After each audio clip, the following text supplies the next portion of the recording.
Menjelang melakoni laga perdana di BRI Liga 1 akhir pekan ini, Barito Putra menambah amunisi baru. Tim Laskar Antasari resmi merekrut pemain muda bernama Muhammad Buyung Ismulesi. Pemain berusia 22 tahun itu berada di klub kuning Kalimantan selama 3 tahun hingga 2023.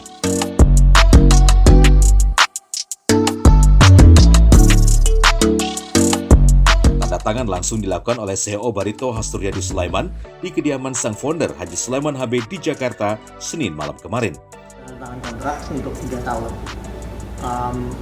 Kita kan punya manajer Bang Mun ini sudah gabung dengan Barito semenjak beliau jadi pelatih tahun 2000. Saya sudah bersama beliau sekitar 21 tahun ya. Dan beliau sudah banyak sekali berkontribusi untuk membawa pemain-pemain yang seperti Muhammad Buyung Ismu ini, pemain muda berbakat, dan insya Allah kemudian diberikan kesempatan dan akhirnya menunjukkan kualitas yang sangat baik, dan insya Allah bisa berkontribusi tidak hanya untuk Barito Putra tapi juga tim nasional kita. Waktu itu coach Mundari Karya pernah ke Ambon, ada uji coba kan Maluku FC sama tim PPLP Maluku. Di situ coach Mundari Karya bisa melihat saya secara langsung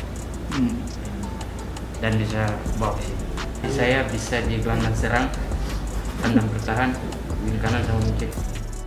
Midfielder kelahiran Ambon didatangkan untuk memperkuat lini tengah mengingat alur serangan masih banyak mengalir dari sisi pinggir lapangan. Saat ini pemain berkarakter pengatur serangan sangat sedikit, yakni hanya dimiliki Jailani dan Rafinha. Mampukah Buyung Ismulesi memberikan ekspektasi yang diinginkan manajemen dan supporter?